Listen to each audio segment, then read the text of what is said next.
સુરતના પરિણામને કઈ રીતે જુઓ છો? સુરતનું પરિણામ બહુ સરસ આવ્યું. જેમ સુરતનું પરિણામ સારું આવ્યું એવું જ મોરબીનું સારું આવ્યું, એવું જ રાજકોટ શહેરનું પરિણામ સારું આવ્યું, એવું જ રાજકોટ જિલ્લામાં પરિણામ સારું આવ્યું, નજર અલ્પેશભાઈ એવું જ સૌની સુરત પોરબંદરમાં ઉપર સારું હતી. પરિણામ આવ્યું. નજર સુરત ઉપર હતી કારણ કે ગત ટર્મમાં 27 બેઠક આ વખતે આમ આદમી પાર્ટી મેયર બનાવવાનો દાવો કરતી હતી કે અમે સુરતમાં મેયર બનાવવા જઈ રહ્યા છે. સુરતમાં માનો કે આ લૂંટારૂ ગેંગ જે રીતે, એને તો ગુજરાતના બજેટ ઉપર નજર છે.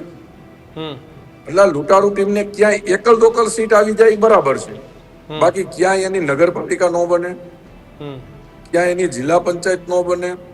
અને સુરતના તો રગે રગમાં વેપાર છે. સુરતના લોકોએ એકવાર ચાખ્યું કે આ તરબૂચ તવાઈ ગયેલું છે. આ વખતે તરબૂચને 100% તાપી નદીમાં માછલીને ખવડાવવા નાખી દીધું છે. અને ભારતીય જનતા પાર્ટીના કાર્યકર્તાઓ ઉપર, પણ અલ્પેશભાઈ ભારતીય તમારા જનતા રાજકોટમાં પાર્ટીની તરબૂચનો છોડ ધીમે ધીમે મોટો થઈ જશે, ઉગી તો ગયો છે. ભાઈ ક્યાંય એકલ દોકલ સીટ એની આવી જાય તો એનાથી ક્યાંય ફરક નથી પડતો.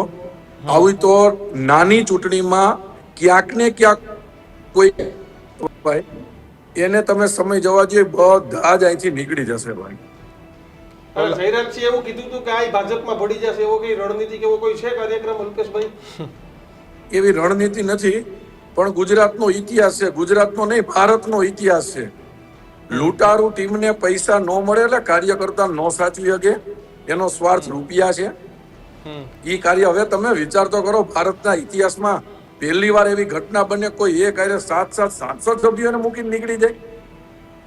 તો એવા સાંસદ સભ્યો જો સાચવી ન શકતા હોય તો એની કીધે તાલુકા પંચાયત જિલ્લા પંચાયતના સભ્યો સચવાય.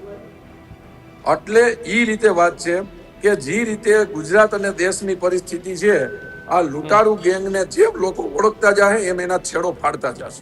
આખો વિડીયો જોતા પહેલા હજુ પણ અમારી ચેનલને સબસ્ક્રાઇબ નથી કરી તો યુટ્યુબ પર સબસ્ક્રાઇબ કરો અને ફેસબુક અને ઇન્સ્ટાગ્રામ પર ફોલો કરો.